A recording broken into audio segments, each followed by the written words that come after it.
Shalom, kembali berjumpa dalam program Bible Study Online CK7. Kita akan melanjutkan pembelajaran kita, saudara, dari Amsal pasal yang ke-5. Nah, perlu kita ketahui bahwa Alkitab kita ini adalah Alkitab yang kudus. Alkitab adalah perkataan Allah sendiri. Semua dibongkar tentang kebesaran Allah, kekudusan, tentang keberadaan manusia, kebodohan, ya, dosa-dosa yang dilakukan oleh semua manusia, semua dibongkar. Termasuk apa, saudara? Tentang perzinahan. Nah, Amsal pasal 5 ini nasihat-nasihat mengenai perzinahan. Bukan mengajarkan bagaimana cara berzina, tetapi mengingatkan akibat dari perzinahan itu seperti apa. Oleh sebab itu, sebelum kita membaca, merenungkan, dan mengambil saripati dari pembelajaran kita, mari kita minta Tuhan menuntun kita. Supaya kita mengerti seperti apa yang Tuhan mau kita mengerti. Kita sembah Dia, saudara. Haleluya.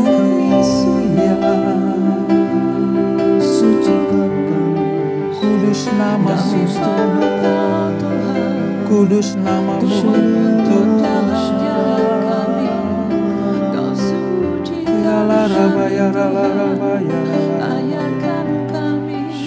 Syukur bagimu Tuhan.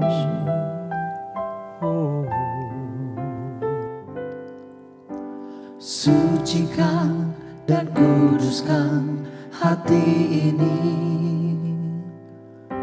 untuk layak menghadap hadirat-Mu.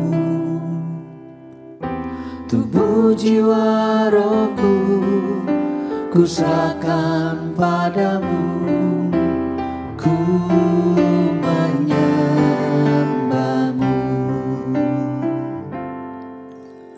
Tinggikan nama-Mu ya Tuhan, mulialah nama-Mu ya Tuhan.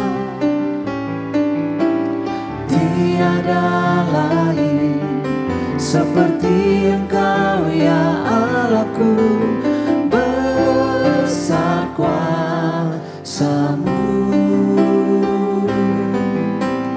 Tiada lain seperti Engkau ya Allahku, besar kuasa-Mu.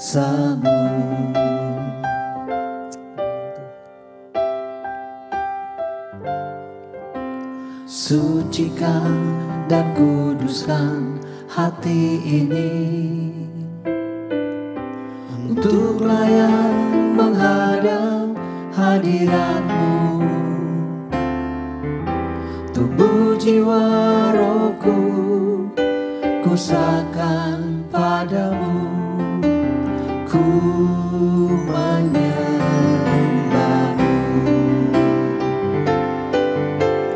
Tinggikan nama-Mu ya Tuhan, mulialah nama-Mu ya Tuhan. Tiada lain seperti Engkau ya Allahku, besar kuasa-Mu. Tiada lain seperti Engkau ya Allahku, besar kuasa-Mu. Tinggikan nama-Mu ya Tuhan, mulialah nama-Mu ya Tuhan. Tiada lain seperti Engkau ya Allahku, besar kuasa-Mu. Tiada lain seperti Engkau ya Allahku, besar kuasa-Mu. Tiada lain seperti Engkau ya Allahku, besar kuasa-Mu. Tiada lain seperti Engkau ya Allahku, besar kuasa-Mu.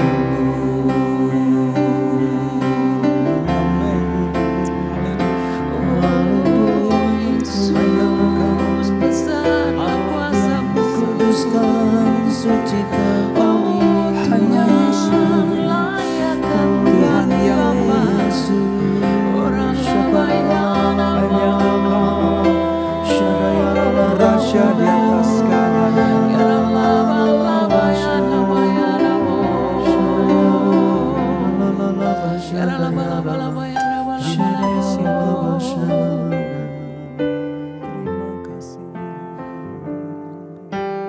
Ini aku, semua milikku, ku serahkan padamu Tuhan. Penyesalan dan kebanggaan, suka dan duka, semua ku serahkan.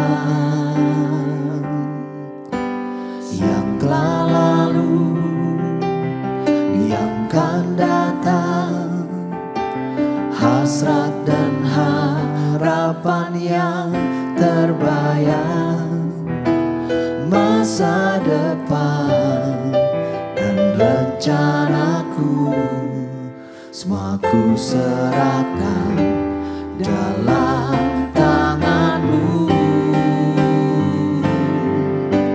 Ku persembahkan hidupku kepadamu Tuhan, untuk kemuliaan-Mu. Ku berikan hidup ini sebagai persembahan yang berkenan padamu.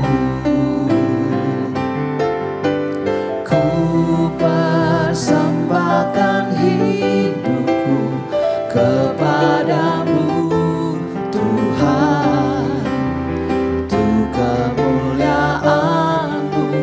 Ku berikan hidup ini sebagai persembahan yang berkenan padamu. Ku persembahkan hidupku kepadamu Tuhan, untuk kemuliaan-Mu. Ku berikan hidup ini sebagai persembahan yang berkenan padamu. Ku berikan hidupku kepadamu Tuhanku. Setiap firman-Mu berkata, persembahkanlah hidupmu kepada Tuhan. Bahkan persembahkanlah tubuhmu kepada Tuhan. Itulah persembahan yang harum, yang berkenan kepada Tuhan. Kami akan melanjutkan pembelajaran kami ya Tuhan, urapi kami. Biarlah kami merendahkan hati supaya kami dididik, ditegur, dinasehati. Diberikan pengertian surgawi. Dengan demikian kami disebut orang-orang yang berbahagia. Anak-anak Tuhan yang siap menerima kemuliaan yang Tuhan sediakan buat kami. Urapi kami Tuhan. Dalam nama Yesus. Mari yang siap belajar firman Tuhan. Sama-sama kita katakan amin. Kita akan membaca dari Amsal pasal yang ke-5 saudara. Perjanjian Lama halaman sekitar 992. Saya membaca Alkitab terjemahan baru yang kedua yang sudah direvisi. Jadi nanti kalau ada selisih-selisih kalimat atau kata-kata itu tidak akan mengurangi arti yang sesungguhnya. Mari kita baca dari ayat 1 sampai ayat yang ke-23. Demikian firman Tuhan. Nasihat mengenai perzinahan. Hai anakku, perhatikanlah hikmatku. Arahkanlah telingamu kepada pengertian yang kuajarkan. Supaya engkau berpegang pada kebijaksanaan dan bibirmu memelihara pengetahuan. Karena bibir perempuan jalang menitikkan tetesan madu. Dan langit-langit mulutnya lebih licin daripada minyak. Tetapi kemudian ia seperti racun pahit dan tajam seperti pedang bermata dua. Kakinya turun menuju maut, langkahnya menuju dunia orang mati. Ia tidak menempuh jalan kehidupan, jalannya sesat tanpa diketahuinya. Sebab itu, hai anak-anak, dengarkanlah aku. Janganlah kamu menyimpang dari perkataan mulutku. Jauhkanlah jalanmu dari dia, dan janganlah menghampiri pintu rumahnya. Supaya engkau tidak menyerahkan kehormatanmu kepada orang lain, dan tahun-tahun umurmu kepada orang kejam. Supaya orang lain tidak mengenyangkan diri dengan kekayaanmu, dan hasil susah payahmu tidak masuk ke rumah orang yang tidak dikenal. Dan pada akhirnya engkau akan mengeluh ketika daging dan tubuhmu binasa. Lalu engkau akan berkata, mengapa aku benci kepada didikan dan hatiku menolak teguran? Mengapa aku tidak mendengarkan suara guru-guruku dan tidak mengarahkan telingaku kepada pengajar-pengajarku? Aku nyaris terjerumus ke dalam segala malapetaka di tengah-tengah jemaah dan perhimpunan. Minumlah air dari perigimu sendiri, air yang membual dari sumurmu. Patutkah mata airmu meluap keluar seperti aliran air ke lapangan-lapangan? Biarlah itu menjadi kepunyaanmu sendiri, jangan menjadi kepunyaan orang lain juga. Diberkatilah kiranya sumber airmu. Bersukacitalah dengan istri masa mudamu, rusa yang manis, kijang yang jelita. Biarlah buah dadanya selalu memuaskan engkau, dan engkau senantiasa berahi karena cintanya. Hai anakku, mengapa engkau berahi kepada perempuan jalang dan mendekap dada perempuan binal? Karena semua orang terbuka di depan mata Tuhan, dan semua langkah orang diawasinya. Orang fasik tertangkap dalam kejahatannya, dan terjerat dalam tali dosanya sendiri. Ia mati karena tidak menerima didikan, dan karena kebodohannya yang besar ia tersesat. Saudara, perlu kita ketahui bahwa kalau kita mendengar arti kata-kata misalnya perzinahan di dalam firman Tuhan atau Alkitab kita, itu sebenarnya memiliki dua pengertian. Pengertian yang pertama adalah tentang hubungan laki-laki dan perempuan yang tidak semestinya, bukan suami istri yang sah. Itu namanya perzinahan tubuh. Lalu yang kedua adalah perzinahan rohani. Apa itu? Israel pernah ditegur oleh Tuhan karena dia menyembah dewa-dewa asing, menyembah ilah-ilah asing. Pernah suatu saat di padang gurun ketika Musa naik ke Gunung Sinai, bangsa Israel ada di lembahnya, karena Musa tidak turun-turun dari gunung itu, lalu mereka minta kepada Harun diizinkan membuat sebuah patung lembu dari emas. Lalu mereka menyembah. Itu perzinahan. Jadi kalau kita bicara tentang perzinahan, punya dua pengertian. Nah, apa yang kita baca tadi itu memang perzinahan seperti apa yang kita baca sesungguhnya, yaitu laki-laki dan perempuan. Tadi banyak sekali frase-frase yang mengatakan seperti itu. Tapi jangan lupa juga, ini juga berbicara tentang apa? Tentang Allah tidak mau dinomorduakan. Umatnya tidak boleh menyembah Allah asing. Tidak boleh ada ilah-ilah lain, berhala-berhala lain. Sebab kalau mereka menyembah ilah lain itu juga perzinahan. Jadi mari, selama kita belajar ini, kita arahkan dua hal itu tentang arti kata perzinahan. Yuk kita pelajari satu persatu. Tadi dikatakan ada bibir perempuan jalang. Di ayat yang ke-3. Karena bibir perempuan jalang menitikkan tetesan madu dan langit-langit mulutnya lebih licin daripada minyak. Nah, kitab Amsal ini saudara, berkali-kali mengingatkan tentang kebinasaan dari kebejatan ya, seksual. Dalam hal ini persetubuhan yang tidak semestinya. Tapi juga penyembahan berhala yang tidak seharusnya. Salomo menekankan bahwa walaupun kesenangan tentang kebejatan seksual itu menarik, penyerahan kepada kebejatan itu akan mendatangkan kehancuran. Tadi kalau kita lihat ya ayat 7-14 itu akibat dari orang-orang yang melakukan perzinahan, melakukan penyembahan berhala, menyakiti hati Tuhan, maka nanti hasilnya adalah kehancuran kehidupan ini. Sebab pelanggaran terhadap standar Allah mengenai kesucian dan kekudusan hidup ini, ya, apalagi tentang kemurnian seksualitas ini, itu akan mengakibatkan hukuman Allah akan dijatuhkan. Ingat ya, seks itu kudus. Ingat waktu Adam dan Hawa diciptakan di Taman Eden. Allah berkata, penuhi bumi.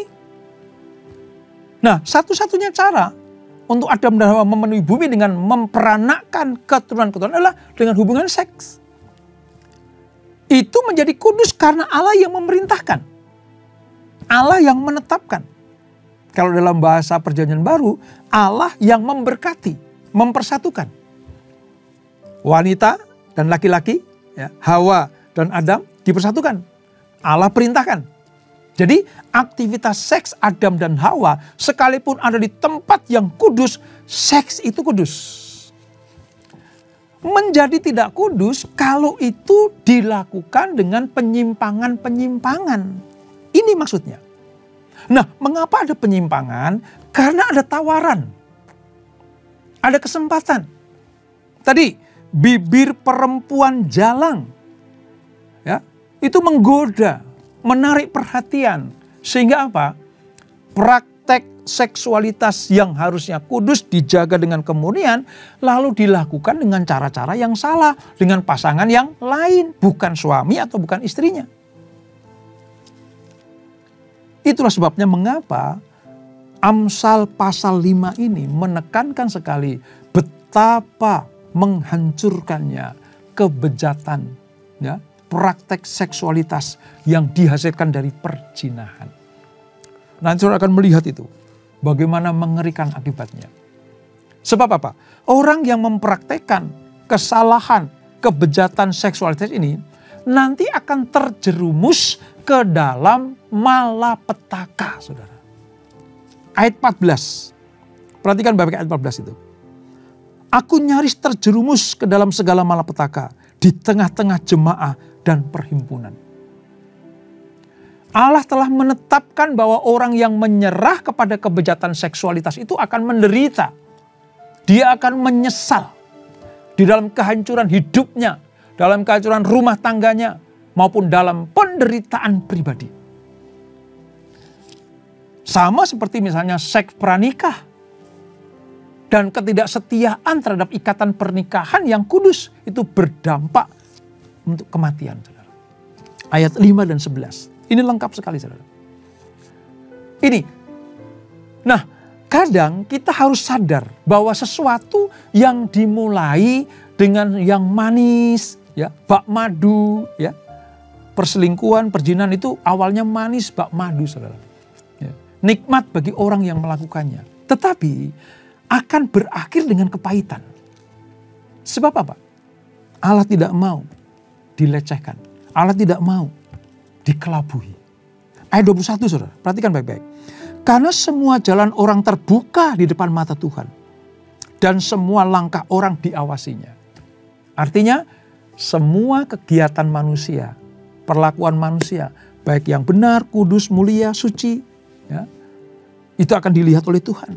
Sebaliknya, dosa-dosa yang dilakukan oleh manusia juga diketahui oleh Allah. Maka Amsal memberikan nasihat buat kita semuanya. Ayo anak-anakku, kata firman Tuhan tadi. Hai anakku, perhatikanlah hikmatku. Dengerin apa kataku.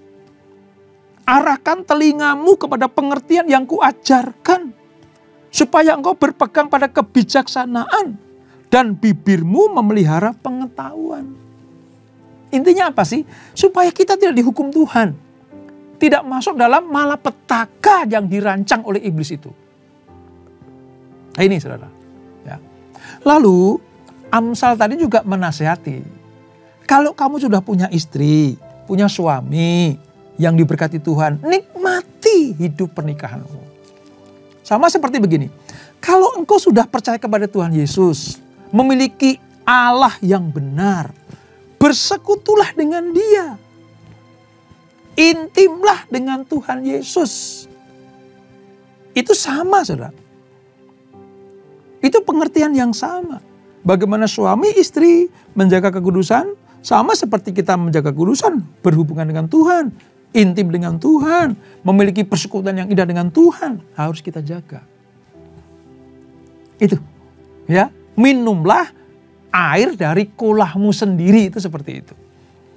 Sebab apa, saudara? Sumber kasih sayang seorang laki-laki itu haruslah istrinya sendiri.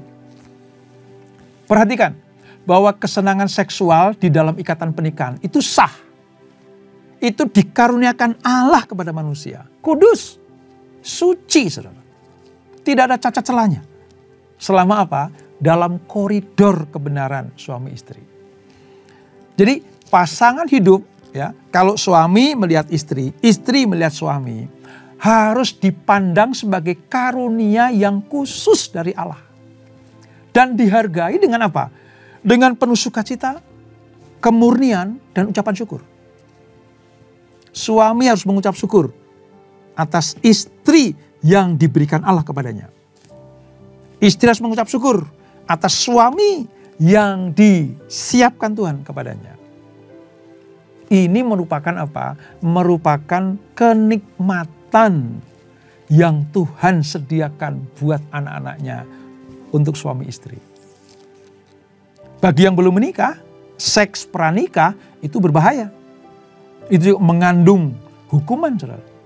Itu mengandung kepada celaka dan maut. Ingat ya, seks harus dipandang sebagai sebuah yang sakral, kudus, murni.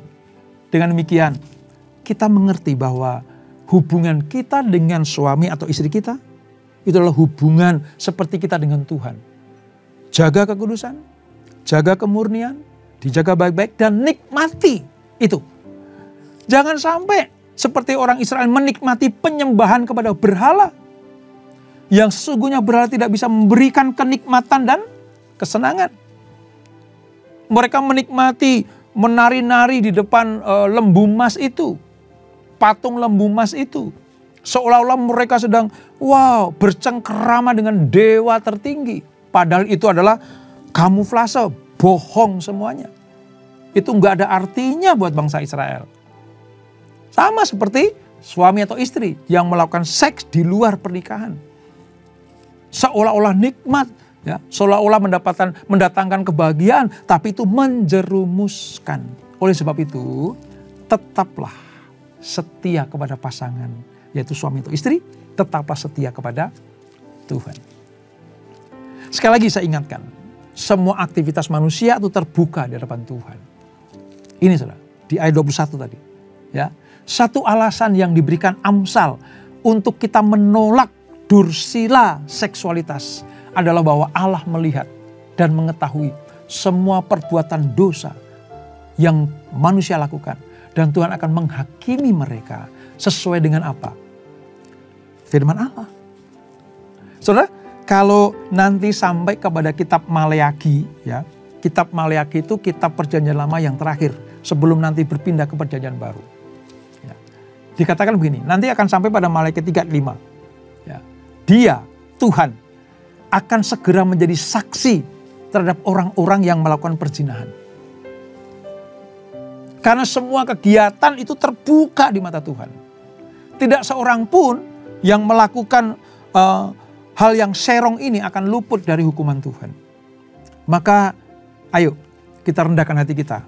Yang sudah melakukan, ya, bertobat. Yang belum, jaga hati-hati. Jaga dengan kewaspadaan. Karena mata Tuhan melihat kita semuanya. Saudara, bagian yang terakhir ingin saya sampaikan begini. Manusia itu sebenarnya saudara mengejar 3 hal di dunia ini. Mengejar 3 hal di dunia ini. Apa itu? Yang pertama, uang. Uang.